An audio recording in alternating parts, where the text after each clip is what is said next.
So, so today's daf is Kuf Yud Aleph, 111, and we got up to the two dots on Kuf Yud on the bed, around 10 lines, 12 lines from the bottom. Yeah, okay. I went further than that yesterday. Awesome. Okay, sure. It's a review. It's complicated. So let's read the. Oh, I'm sorry. We did. That's all where we got to. Yeah, we were a little behind yesterday. We started off behind. We got behind. Well, it was hard also yesterday. So We got so hard. Today's not so easy either. So the Mishnah, if you recall, said that a ketana v'chareshet, so that a person who falls to him to Yibam, basically two people who are married midrabanan, right? Neither one is a real marriage midoraita. One because of chareshet, who's assumed to be, as we say, always deaf mute, meaning she doesn't have intelligence. Excuse me. So you can't really marry her midoraita. Rabbanan said you can marry her because obviously we don't want that person not to have any home or any ability to have someone to take care of her, which was a condition back in those days, really, of marriage. And so they made a marriage midrabanan. And then the katana is a similar idea, which is that she's minor, her father's not in the picture, he's not alive or whatever. And so she can get married midrabanan in order to have someone who will protect her and be her supporter. But both of these have catches, right? And they're somewhat different catches. And we said in the Mishnah, if you have a katana and a chareshet, then we're not really sure what to do, right? That's what we said. So Amar Rav Nachman said, Rav Nachman, Ashkechte Rav Ada bar Ava Rav Chana Chatne. I bumped into Rav Ada bar Ava and Rav Chana, his son-in-law.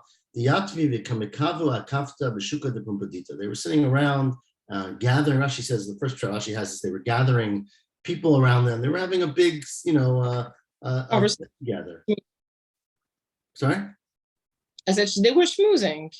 Schmoozing, right? So Rashi has two different pshatim. One is it's kavu, it's from yikavu, to gather together, and they were basically called together a lot of people. His other pshat is that they were sort of doing question and answer, ask the rabbi session.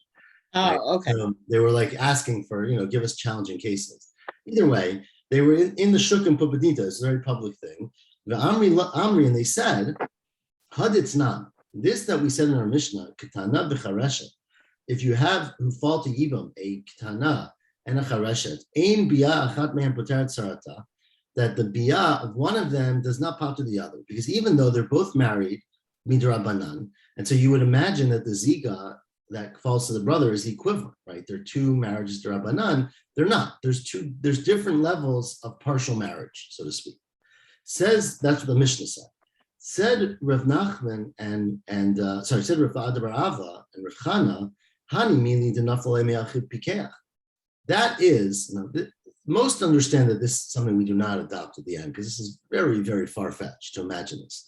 But what they're suggesting is that the reason is because we don't understand a person's true intention. If a man is married to these two women, neither of which is a marriage midoraita, the one that falls to Yibam should be the one that he prefers to be married to. Well, it seems very far-fetched, because how in the world do you know that, right? And why would it be the same for every person? And who made up that idea? There's certainly no concept that if a person's married to a woman and he doesn't like the relationship and he dies, she doesn't go to Yibam, right? Yibam has nothing to do with desire. It's a halachic thing. But this seems to be what they're saying, and most understand that we then argue with them. Because anyway, so they say that was only true if the husband, the brother who died, was a pikeach. He was a regular, average person. We don't know which marriage he was more invested in. Was he more invested in the 11-year-old girl or in the person who was his age but was not intelligent, was deaf mute? Why? So certainly, now she's a minor and he can't really relate to her, but one day he'll be able to. Children grow up. Or she's now an adult, so she in some ways is compatible with him. He can have relations with her. So it's a much more, it's more normal. He's 30 years old, right? So he's a normal relation or whatever than with a minor. So we don't know which one. And therefore, this is the implication. Since we don't know which one, we don't know which one to do Yibam to, because that might be the wrong one. That's the implication. Again, well, what do you call wrong? Well, remember that if one of them has a zika that's stronger than the other one, then dealing with that zika of the weaker one will not pot to the stronger one, right? So let's say the marriage to the minor, the ketana, is stronger than the marriage to the chareshet, and you go ahead and you do yibam to the chareshet, then you didn't take care of the zika of the minor, and you're stuck. Now we don't know that, right? There's no way to know, and so therefore the Mishnah talked about we don't have a solution. We'll see what the solution is in a second. However, the said Rav Ada bar Ava, Ava nafla me'achiv cheresh, if the brother who died was deaf and mute himself, then vade b'cheresh nichalei. He definitely preferred the marriage. Again, even though it's only D'Rabbanan, he preferred the marriage to the wife who was like him. The bat bi'ahi, she is someone he can sleep with because they're both adults, and bat minahi, they're the same type. They're the same group of people. Says Amina Lu'anan, said Rav Nachman, I totally said to him, I disagree. You cannot assume that just because a person is a deaf person or a short person or this, that they want to marry someone who's just like them. I mean, that's not a fair assumption. There's still So that's where we leave that. So it continues the Gemara, Ketzad Takantan. So what do you do? Right? So now, practically speaking, the brother died. He was married to two women, Midrabanan, but different levels. Now, the Gemara assumes here that you already know a lot of more Gemara. Let me just say that. Because the next Mishnah has a very long discussion about, let's say, the one we're going to get to today. Let's say you don't listen to them. The rule is that you're not supposed to sleep with both of them.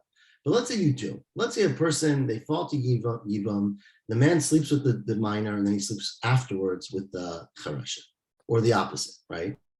So in that case, what happens? You go against the halacha, but you sleep with them. Like, what's the status? So we're going to see that it's very clear from the Mishnah that you cannot stay married to the first one you slept with, which implies that they're not the same status. Meaning, if they were both married midrabanan, whether there's a gzeira to do it or not to do it, if after the fact you did it, then whichever one you slept with first should be the one you're married to. The fact that we don't say that, I'm simplifying, but the fact that we don't say that means that they are different statuses. And so we are about to understand, I'm going to give you an outline here, that one of these marriages, well, let me put it this way, that there's two possibilities. Now, the reality is there's probably many more than two possibilities, but there are two possibilities in the Kiddushin D'Rabbanan. One possibility is that the Rabbanan said, you're married, the Rabbanan said, we're not sure if you're married, meaning it might be a marriage, it might not be a marriage. You might have given it a status of a regular marriage, you might not have. And basically it's a safek, right? So like say a ketana, you marry ketana, she has a choice to get rid of, to do mian until she's a gedolah, right? So in the interim, basically, the marriage is either is a marriage or isn't, but we just don't know yet, right? The other possibility is that they conceived of some kind of marriage that is a partial marriage, right? That the Rabbanan said that you can have a kinyan with a woman who's not midorai to someone you can marry for whatever, she's too young, she's not intelligent, whatever the reason is, but you can have a partial marriage with that person. So those are the two categories. We're going to discuss them now in pretty big detail. Hanan, we are up to 4 lines from the bottom of Kuf Yud Amud Bet. Ask the Gemara, Ketzad Takantam, what do you do? Right? So the challenge here is that a brother was married to a woman who is deaf, mute, charesha, so cannot be married to Doraita.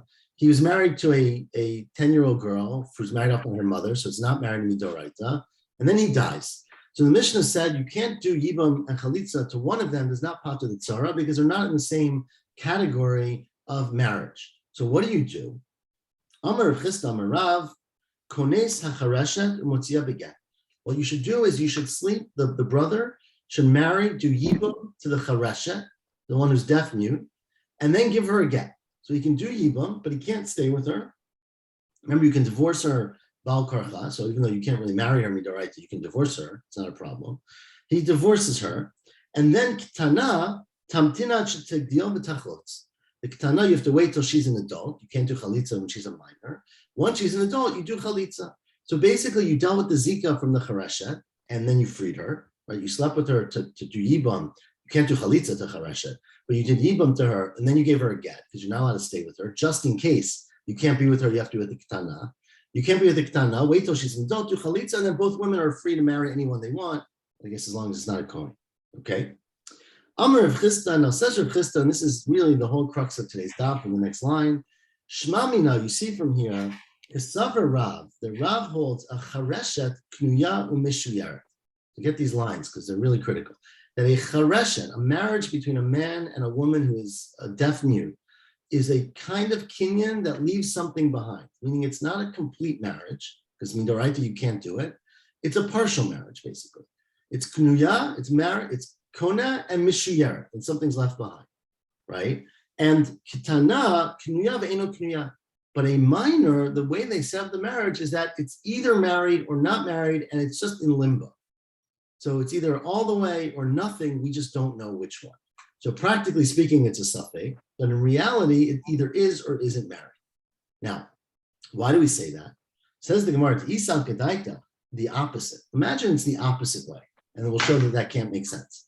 If you say that chareshet is knuya ve'ino knuya, let's say you say that the marriage between a man and a woman who's deaf mute is either marriage or not, we just don't know. Meaning we're not sure if you can do it, but it might be and it might not be. And a kitana is knuya mishiyar, but a kitana is a partial marriage, right? So then, amai konesu motzi again. Why in the world would you have to divorce this deaf mute person after you do yibum? Why don't you say, top of kufir aleph, tetiv gabe mimanavsha?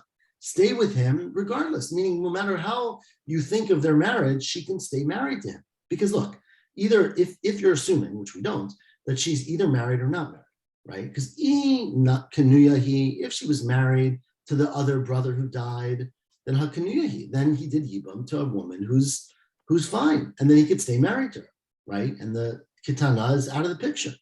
But in lav knuyahi, and if it turns out that chareshet doesn't count as knuya, so then it means that the other brother was never really married to her. And so doing yibum to her doesn't pater the ketana, right? Because he didn't do yibum to his wife, but he can stay married to her. She's just a foreign wife. And so he can stay married to her. He might still have to do chalitza to the other one, right? Because you don't know if this was enough, but why can't he stay married to her? And the chitema, and if you're going to say, okay, so maybe you're right. So maybe the chareshet is a partial marriage. The ketana either is married or isn't married. If that's true, then why, when brother A dies and leaves a ketana and a chareshet, why don't you just go ahead and do yibum to the ketana? Because either she was married to the brother, in which case you did yibum, or she wasn't married at all because she's 10, in which case you just married a 10-year-old, right? Which is not related to your brother. So the chitema ketana might why does the ketana, have to wait until she's mature and then do chalitza? Tetiv gabe, why can't she just marry him, the brother? Because if she was in fact completely married to the dead brother, then it's a full yibam and haknuyahi, and then she's married to this Yevamot. And to this brother. Ilav knuyahi, and if the marriage to the dead brother was never really a marriage because she's only 10, then nuchrita ba'almahi, she's a regular nuchrit. So according to your logic, right, that one of them has to be knuya ve'eno knuya. She has to be married or not married, but not somewhere in between. Why are you saying that his solution is to do yibum to the chareshet, divorce her, and then wait till the ketana gets older? Why doesn't he just do yibum to the ketana? Says Gemara, because think of what's going to happen. Let's say he does yibum to the ketana. It might be that she was not related to the brother, in which case doing yibum to her does not pater the chareshet, right? So the chareshet is stuck, but you can't marry the chareshet because maybe yibum to her did matter. And then you can't do yibum to 2 wives. And you can't do chalitza to the chareshet because remember, chareshet can't have chalitza, right? So because of the chalitza issue, says Gemara, in Cain, chareshet b'matepo. The one who's deaf mute will be stuck because she might have been married and therefore be pater from her sister wife, the ketana, might have been married and therefore pater her from yibam and chalitza, but she might not have been married, in which case she's irrelevant. And she still needs to do yibam or chalitza, but you can't do yibam, misafek, you can't do chalitza on a chareshet, and therefore she'd be stuck. And that's why we come up with this solution. First deal with the chareshet, do yibam to her, then divorce her because you can't stay with her because the ketana might be a stronger marriage, right? And then when the ketana gets older, do chalitza. Amar Rav Sheshet, says Rav Sheshet today, Achanami Mistavra. In fact, this is logical that this is the way the relationship works. The way Rav Chisda Libed Rav explained the following Breita. It's really a Mishnah, I guess. Breita, the Tanya. Shtei achim nesuin shtei achiot yitomot ktanot v'charashot. Okay, there are 2 brothers who are married to 2 sisters. No, they don't really have to. Yitomot, the Bach takes out the word yitomot. It gets confusing. So 2 brothers are married to 2 sisters. One is a ketana and one is a chareshet. Okay, they could be yitomot or not. It doesn't matter. So two brothers are married to two sisters. Now, here it's a little trickier because they're sisters, right? So in our Mishnah so far, they weren't sisters. They were just wives. They were co-wives. But now they're sisters. Now, sisters are much more complicated because you can't marry two sisters, right? So what do? Two brothers are married to two sisters. One is a ketana and one is a chareshet. They're both married midrabanan, basically. Meit bala ketana. Now, let's say the husband of the ketana dies. So this 10-year-old or 11-year-old girl falls to the brother for Yibam. He's married to her sister, who's a deaf mute, right? Says the Braita, what does he do? Chareshet yotzab again. He's got to divorce his wife. Why does he have to divorce his wife? Because it could be that his wife is only married to him a little bit. His brother's wife falls to him more, and therefore the zika of that overrides his marriage. But the ketana, of course, he can't marry her because he doesn't know that. And tamtina chetagdina v'tachlot. He's got to wait till she's an adult and then does chalitza. Okay, so that's one way. And the other way, meit bala shel chareshet, if the husband of the deaf mute wife died and she falls to Yibam, then the same thing is true. Ketana yotza beget, presumably when she gets older, right? You can't give a minor get, but ketana is yotza beget, and chareshet asura la'olam. Well, maybe you can. Anyways, I'll take that back. So in the chareshet is asur forever. Now, the reason the chareshet is asur forever is because the solution the other way is you gave a get to the wife and you did chalitza to the other one. But because the chareshet can't have chalitza, she's stuck, right? Because you can't do chalitza and you can't do yibam to her because you have no idea if that's achot isha or not, right? If you're really married to the sister, you can't do yibam to her sister. She'd be pater. But misafek now, she'd be asur forever and there's no way out. Because since you can't do yibam and she can't get chalitza because she's deaf and mute, she's stuck, unfortunately. Says the Braita now, im ba ala chareshet. If he doesn't listen, right? We said to him, don't marry anybody, but he doesn't listen. He goes and he sleeps with the one who's chareshet.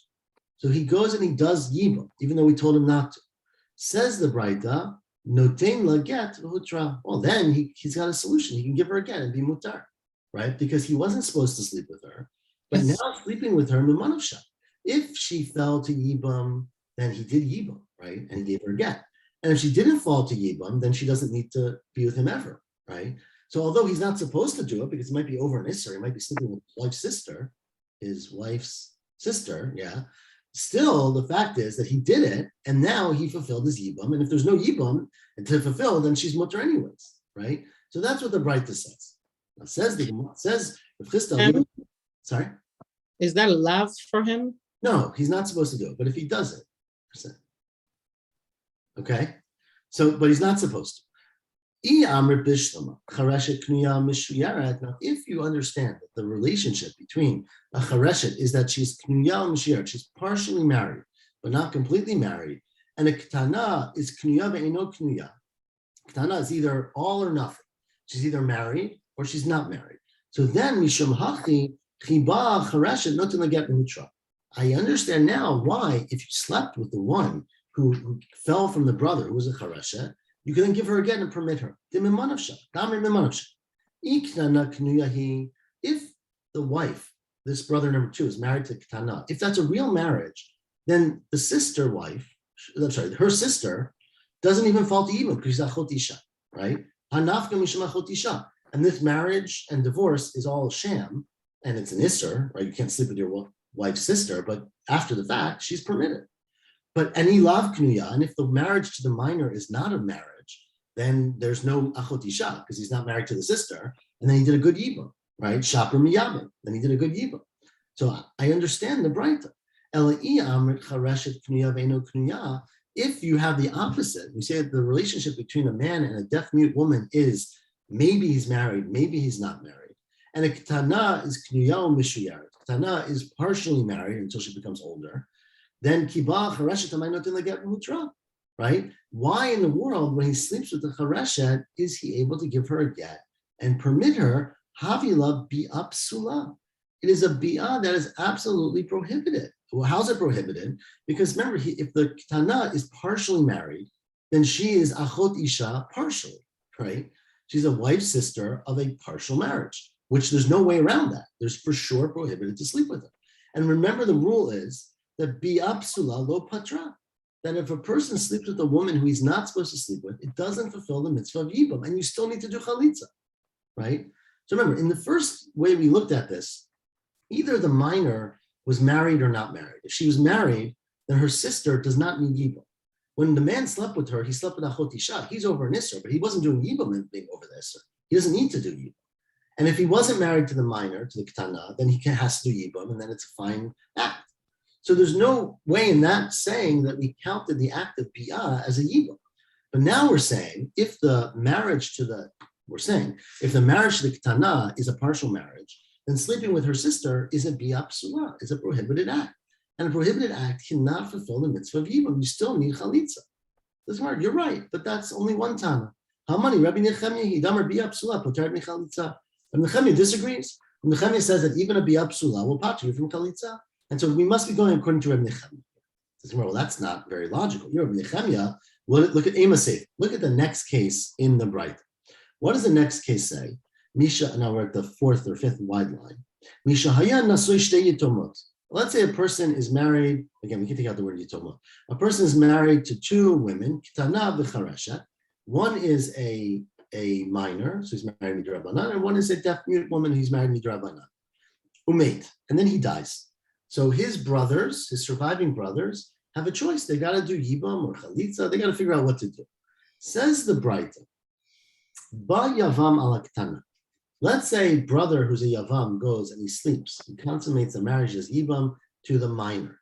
She's not supposed to do. The Chazaru Bala Chareshet. And then he goes and he sleeps with the other one too. Sleeps with both of them. So again, not supposed to do this, but he did it. He slept with both of his brother's wives. What's the case? Or Sheba Achiva Chareshet. Let's say brother A slept with one and brother B slept with the other. So anyways, both of the wives, both of the widows of Ruvain had someone do Yibam, quote unquote Yibam, slept with them. Says the Braita, so Mishnah says this too, Nesru Shteihem alav, they're both prohibited to sleep with them. You can't stay married to either one.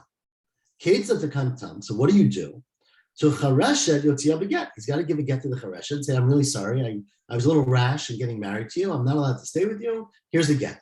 And she can go marry anyone, right? Uktana tamtina shetigdal b'tachlot. The Ketana, you've got to wait till she becomes older, and then you do Chalitza.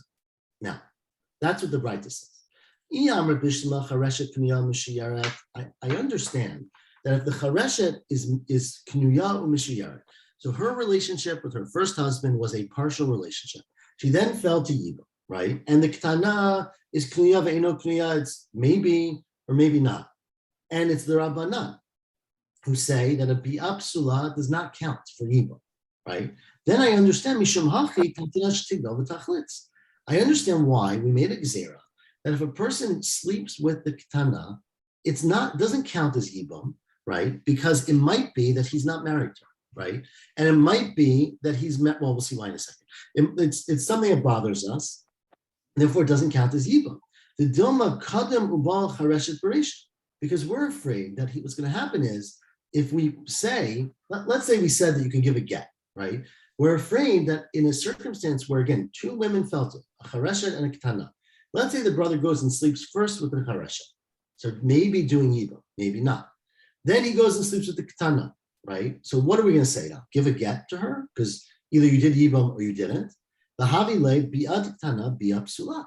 Because we're afraid that the Bi'ad Ketana will be a Bi'ah Psula. Because remember, he's partially married to the Chareshet, and you're not allowed to sleep with two wives of a brother. It's Achot Isha, basically, right? So you can only do Yibam to one.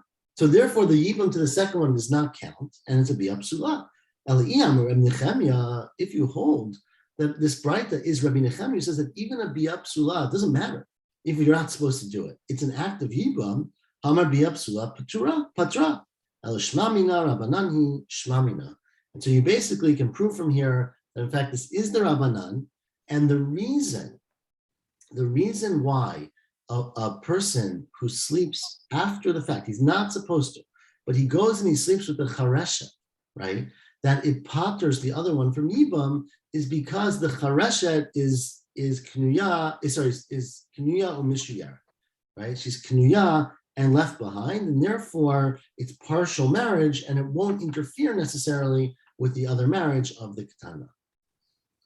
Amar Ravashi, now says Ravashi, I agree with you, but Meresha Nami Shma Rabbananhi, I could prove that from even the first part of the Braita. again, this is really our mission that we're about to quote, the Ketani, because it said, Imba ala chareshet, if a person is not, again, he's not supposed to, but he sleeps with the woman who's deaf, mute, notain la get behutra, right? He should give her a get, and then she's free. But what, we didn't say the opposite. We didn't say, below Ketani, and bala ketana notain la get behutra, right? We didn't say if you bala ketana. Now, why didn't we say that? It must be that because if you slept with the ketana, that's a bia psula, right? Because you already you have a zika to the charesha, and therefore sleeping with the ketana is prohibited. And if you do it, it won't count for yibum. So that's clearly the opinion of Rabbanan. Says the Gemara, well, that's not itself a proof. Imishim halo iria, this would not have been a proof because charesha directly to kanta the terab tani kanta the yisura. It could be the reason we said a charesha is, remember, the charesha has no way out, right? Because the charesha cannot get chalitza, right? So if you sleep with her and give her a get and then do chalitza to the ketana, everyone's happy, everyone's free. Not happy, but everyone's free, right? But so therefore we said that even if you're not supposed to do it, even though you could do it, that's the way we said it. We didn't want to say the opposite way. Ketana, the itle takanta the hetera, lo tani takanta the isura, because the ketana has a way out of this, because she can get chalitza, right? With the ketana, you have a way out all the time. You just wait till she's an adult, give her chalitza, and there's no skin off anyone's back. It doesn't matter if she's married or not married, right? She just is the status of a divorcee because she's chalitza, but outside of that, she has no real limitation. Okay, I know it's confusing. I hope it wasn't too confusing, but we're going to read the next Mishnah. It's no problem giving a get to a chareshet because it doesn't have any hearing requirements. It's just all written. Wait, sorry, say that again? To give a get to a chareshet, there's no problem because there's no it's a written document. It's not. So there's several different issues here, and we talked about this a little bit yesterday. The fundamental challenge here is dot. Chareshet, before you get to hearing, the point of a chareshet is that we assume always in the Gemara that a chareshet is eno medaber eno shomeh. She can't hear or speak, and so she doesn't have intelligence. Even though it's a little strange because we had a case yesterday where she was able to hear before and then lost her hearing. Right. But all that aside, she's assumed not to be intelligent, and same with a man who's a cheresh, and therefore she doesn't have dot. She doesn't have knowledge to independently do things. So a get does not require dot. You can do a get bal karcha. Okay. Kiddushin does require dot, but the Rabbanan allowed for kiddushin with this person because otherwise they were afraid she wouldn't have any solutions to live with someone. But kiddushin doesn't require dot? Kiddushin does, but that's why it's kiddushin d'Rabbanan. But get does not require dot. So you can do get, but you cannot do kiddushin midoraita, but midrabanan you can. Now, the challenge we talked about with chalitza is that there's a separate requirement by chalitza. Yeah. You have to read it. Yeah. And if you recall, we said last week that the reading is not ma'akev. If you skip the reading, you still do chalitza. But as we discussed last week, even though it's not ma'akev, if you can't do it, you have to do it. Right? Now, we call it ra'oi lebila, bila ma'akev. If you can hear, you can skip it. But if you can't hear, it's ma'akev. So that was a separate issue about chalitza, but a get is not a problem or not a big problem for a charesh. Continues the Mishnah. I think it's going to be a little clearer after this Mishnah because we really quoted a lot of these cases. Right? A person is married to two women who are yitomot, meaning they're two children, they're not married, they're not related, right? Except they're his wives, but they're not related to each other. And so they are both married to him midrabanan. Umeit, and then he dies. Uba yavam ala rishona. Remember, we said in the previous Mishnah that the Yavam is supposed to do Yibam or Chalitza to whichever one he wants, right? Because they're married on the same level, basically. Let's say the Yavam sleeps with one of them, and then Chazar Ba'al Shniya, and then he goes and sleeps with the second one. Oh, Shabal Chival Shniya, or one of his other brothers goes and sleeps with the second. Says the Mishnah, Lo Pasal to Rishonah. It doesn't pass to the first one because it's like any time when you against the halacha marry two women you're not supposed to marry, right? The second marriage has no effect because you're married to the first one, and that's fine. The chein shtei charshot, and same thing would be true if they were both deaf, mute, right? That if you slept with one and then the other, the sleep in the second one doesn't pass to the first one. And again, because they're the same category. So either they fall to yibam, and then you did yibam with the first one, and the second one is just an eshet ach shelo b'makom mitzvah, or they don't fall to Yibam, in which case you just married the first one and the second one's irrelevant, right? So either way, the first one is allowed to stay married to. What if it's a katana v'chareshet? What if the two women who fall to Yibam are both married midrabanan but different statuses? One's a katana and one is a deaf mute. So then if ba yavam al katana, this is what we just quoted. If the yavam sleeps first with the katana, and then he's chazar ba chareshet, and then he sleeps with the second one who's the chareshet, o sheba chiv al chareshet, or his brother sleeps with the chareshet, pasala to katana, then he can't stay married to the katana because we're not sure if the chareshet had a stronger zika, and sleeping with her took away the zika and made it the katana is not there. But ba yavam al chareshet, the chazar ba katana, it's the opposite way. If he first sleeps with the chareshet and then sleeps with the katana, or sheba chiv al katana, then the same thing is true. Pasal to chareshet.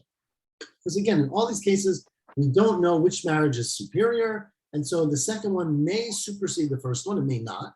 You of course can't stay married to the second one either, but you would be puzzled to the first one.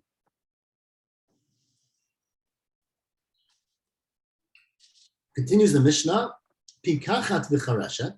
Now the same thing would be true about a man who died and had two wives. One is a woman who's regular, who can hear, and one is a deaf mute. So then one is a marriage that's midoraita, and one is a marriage that's midorabanan. And so ba yavam al pikachat, if he first sleeps with the one who is a doraita, then chazar ba chareshet, and then he sleeps, or his brother achiv ba achiv al chareshet, lo pasal to pikachat. It doesn't pass on the pikachat because he already did yibam properly. But the opposite case, ba yavam al chareshet, if you first do yibam to the one who is deaf mute, who's only married midorabanan, and chazar ba al pikachat, and then he sleeps with the one who is regular, o sheba achiv al pikachat, then pasal to chareshet. Because the second sleeping, the second act is maybe, or not maybe, for sure, a more formal, more powerful act of yibam. And that makes it yibam to that one, and therefore gets rid of the status with the first one. And the same thing is true about gdola ketana. If the two widows, one is older than maturity and one is below, let's say the Yavam first sleeps with the older one and then the ketana, then sleeping with the younger one, lo pasal to gdola. But if ba yavam al ketana, v'chazar ba al gdola, o sheba achiv al gdola, pasal to ketana. And here Rabbi Eliezer says what he said yesterday, which is, well, we've got another way out. Because remember that a ketana is only midrabanan, and she can annul the marriage. And so if you annul the marriage, you solve all the problems, right? Because then there's no two marriages, right? And then milabdina ketana shtima ingo, we would teach or educate the ketana to do mir. Okay. It says the Gemara Rabbi Yehuda Amar Shmuel halacha Rabbi Eliezer, Rabbi Lazar. V'chein Amar Rabbi Lazar halacha Rabbi Eliezer. Before we had Eliezer, but either way, this is the halacha. B'tzricha. Now we said the same thing yesterday, if you recall, or 2 days ago. That the halacha is like Rabbi Eliezer, but you have to tell it about both. If you said about the previous case, remember the previous case in 2 Mishnayot ago, I guess now. The previous case was where a person was married to a ketana, and his brother was married to a sister who was a gedolah, and then his brother died. So the gedolah fell to him to yibam. The problem is he can't do yibam to the gedolah because he's married to her sister, right? So there we said, well, do miyan, have your wife do miyan, and then you're not married to the sister, and then you could do yibam, right? And we said that was preferable. So it says the Gemara that you would have said, because there's no yibum there unless you get rid of the marriage to the younger wife, right? Otherwise, you can't do yibum to the older one. So you have to then do miyah, or to encourage miyah. Avabaha, in our Mishnah, remember you slept with both of them, right? It wasn't appropriate, but you slept with both. So someone did yibum. The kayim mitzvah yibum ema tervayo lifku beget. Maybe you don't need to do miyah. Don't do miyah. Wait till she's older and give a get. So yashmin and baha. But if you only said in our Mishnah, I would have said mishum l'gdola ram yakameh. I would say because in this case, at least there's one you can be married to. But in the other case where there's neither one of them, or you're married to one, but the other one is not there yet, right? Because she just felt yibam. Maybe there's no reason to force miyan. Kamash Balan, that in both cases we encourage miyan so that you can stay married or initiate a marriage to the other sister. Okay. Whew. Long daf. Next Mishnah. So it gets a little easier, this Mishnah, for a few minutes. So if your head is spinning from that, take a deep breath. I'm going to do that, and let's do the next Mishnah. We're in the middle of daf kuf yud aleph on the bet. Says the Mishnah, Yavim katan shabal yivama ketana. Let's say the boy is 12, the girl is 11. He was right. His brother was married to this 11-year-old girl, and his brother died. Okay, so now he's a yavam, she's a yavama. They're both minors. They go and get married. They make a house together. Says the Mishnah, Yigadlu zeh and zeh. They should grow up together. Let them stay together, go to middle school together, whatever school they're in, and grow up together. Let's say the man is a minor, right? But he sleeps with a Yevamot who's older than him. She could be much older, but whatever. She's a regular age, let's say. So his older brother died, and this 10 or 12-year-old boy now sleeps with his brother's widow. So that's Yibum, right? Tigadleno, she should raise him, right? She can bring him up in the house, basically. So they stay married together. We'll see in the Gemara, what these are talking about. Hayevama Shamra. Now let's say Yevama shows up. I'm going to give a simplified case, but don't quote me on this because tomorrow you'll find out that I'm oversimplifying. But the case here is a man dies, right? His brothers are not so keen on doing chalitza. It was viewed as a very negative thing to do chalitza. First of all, people are spitting at you, taking off your shoe, right? It's not such a good thing, but it looks like you're giving up, when you do chalitza, I don't want to do this, I don't want to fulfill my mitzvah.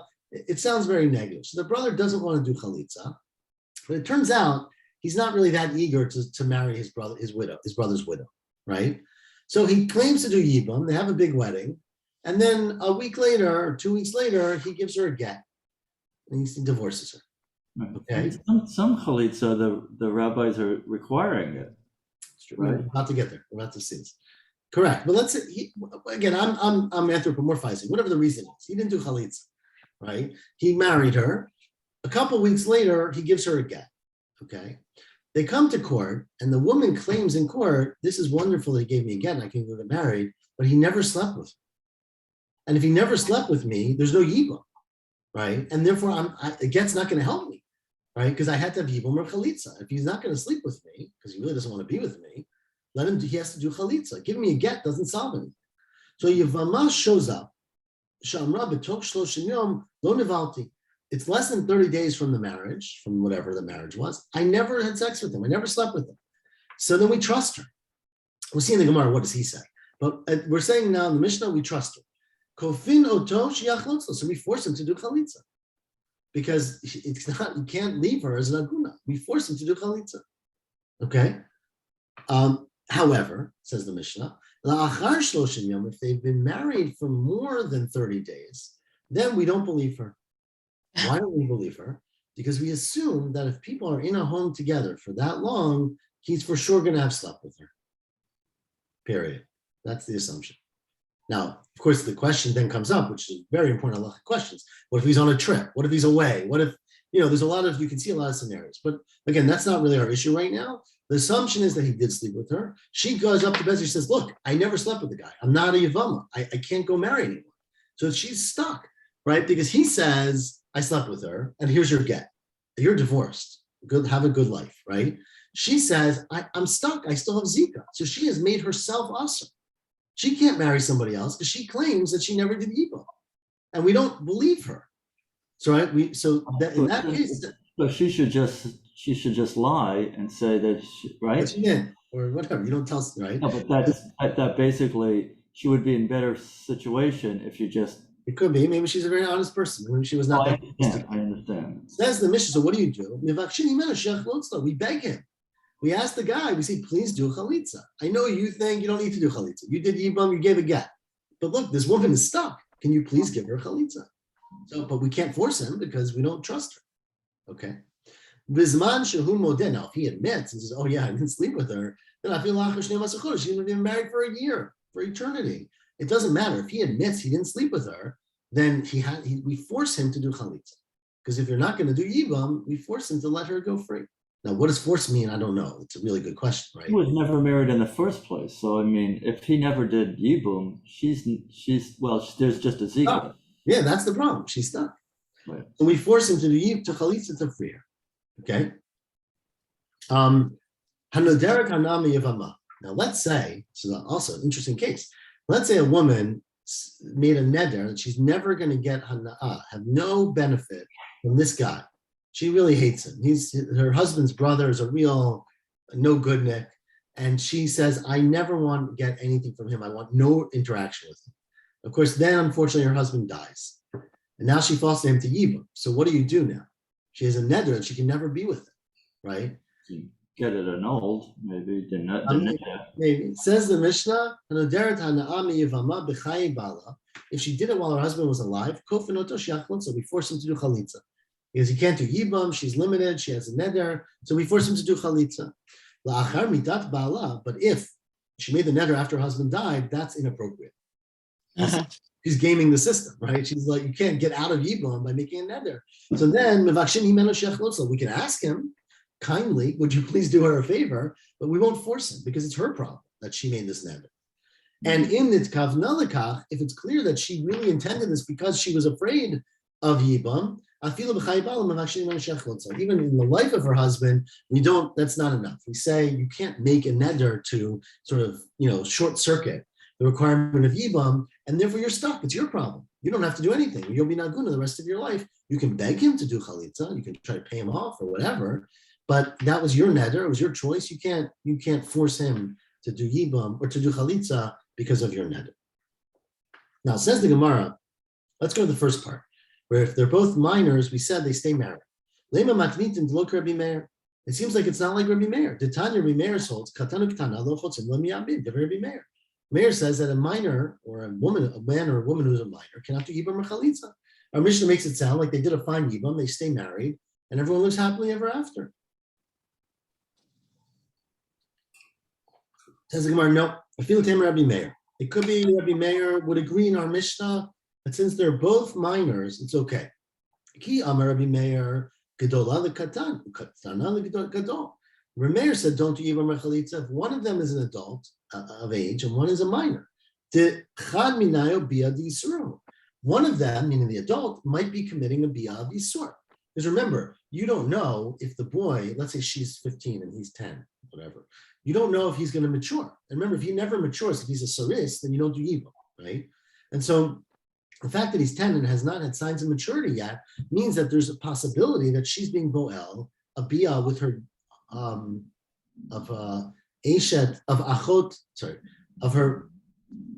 an isser eshedah, right? She's sleeping with the brother of her husband, basically, right? Shelo b'makom mitzvah.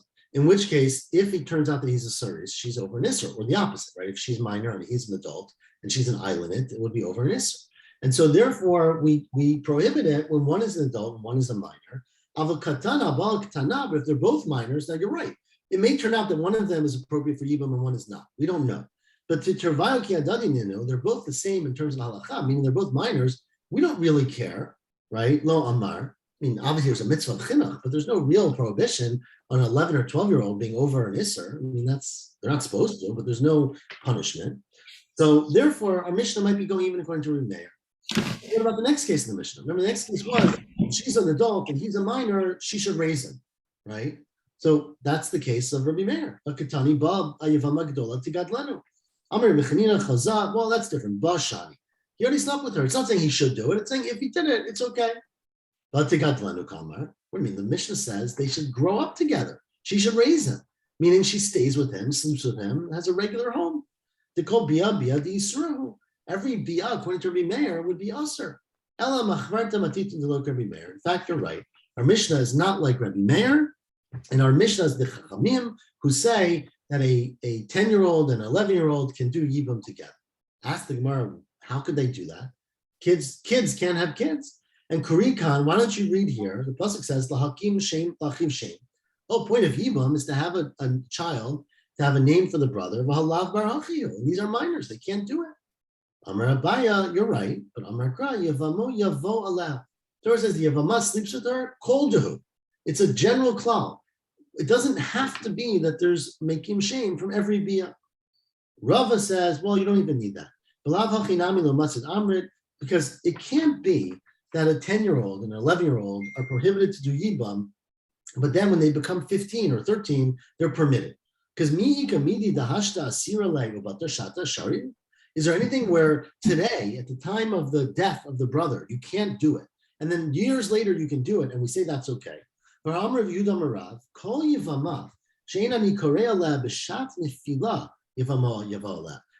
Yevamot who at the time that she falls to Yibam, when her husband dies, we don't say about her at that time, and she's treated like a wife of a brother with children who is totally prohibited. The Asura. So therefore, you must say that since they'll be permitted later, they're permitted now. Says, well, but what's the pasuk? Maybe they are prohibited. Amarkra, because the pasuk says, Ki yeshvu achim yachtav. When two brothers live together, implying as filu yom echad, even if the brother's 1 day old, right? Even if Reuven and Shimon overlap by 1 day in the world, or whatever, 1 month or 1 year, and then Reuven dies, there's still a mitzvah of yibum for his brother, even though the brother is a minor. And so therefore, clearly from the pasuk, the fact that one brother is not of age does not prohibit them from doing yibum. Now, it could be you have to wait, according to Rabbi Meir. But according to the Chachamim, you don't have to wait, and the mitzvah can be fulfilled even when he is 10 or 11 years old. Right. One thing that's bothering me is this underage sex thing. I mean, if she's not capable of conceiving, right, because hasn't hit puberty yet, right? She falls to Yibum and he does Yibum, but she can't, Have a child. Can't have a child. So how is that Yibum? So those are the questions. That's the exact question in the Gemara, right? So that we answer that there's another. We're talking about a minor child here, right? We're talking about an adult. She falls to an adult. So the answer of the Gemara was 2 answers. One is that Yevamot Yavo, that it just says he comes with her, doesn't meaning that they're supposed to have a child, but that's not a condition of the Yibum. Yibum is that's maybe the reason for Yibum, but it's not a condition for Yibum. That was the first answer. It was Abai's answer. Rava's answer was that it has to be that way because you can't have anything where right now we say you can't do Yibum, but once she becomes 12, you can do Yibum. Because if at the time of the brother's death you couldn't do Yibum, you never then can do Yibum later. So the factor from the fact that this is included in Yibum, and we know it's included because it says Ki yeshvu achim yachdav, when the brothers live together, even a little bit of time, it means that there has to be Yibum an option even when there's preconception, possible to be conception. So we don't want to say that because she can't, if it's what if she's like if she's an island, then there's no years old or something, or I mean, well, it's 2 things. First of all, is it appropriate? Probably not. That's a different. No, I mean, obviously it's not. I mean, we say that. Certainly not appropriate. But second of all, there is an age member where Bia doesn't even count. But that's younger than 6, unfortunately. Right. Okay. So, all right. Okay. Yes, he could sleep with her, and it would count, and it'll be Yibum. But we don't want to say because she's underage that you can't do Yibum. We don't want to say that. The Chachamim don't say that. The Rabbanan, the Rabbi Meir does say that. The Chachamim don't say that. They don't want to say that. Okay. All right. Okay, everyone, have a good day. So Miriam, this is not relevant for you, but I don't think we're going to meet next Shabbat in person because I'm away and James is away and Chan's here at home alone. You can meet in your room. Yeah, maybe. Next Sunday, we're going to try. We're going to try next Sunday. I can't promise. You'll be in Israel next Sunday. I'll be in Israel. It's 7:30 a.m. Is 1:30? 2:30? 2:30. 2:30. So that might be doable. I don't have a schedule yet. I'm going to try. I'll text. It's smack in the middle of the afternoon. So my dream is to go to Ein Gedi Sunday morning. But if I do, I'll go very early. I'll go 7, 8 a.m. You're not going to make it back. I'm telling you. Already. I mean, it's so hot. I can't be there in the middle. I understand, but you're not going to be. All right. But we'll see. Call me up, Ellie, because Okay. I intend to go down also at some point. So. Okay, we'll be in touch. Okay. Have a great week, everyone. Shavua tov. Okay. Enjoy. And what? Okay. Shavua tov.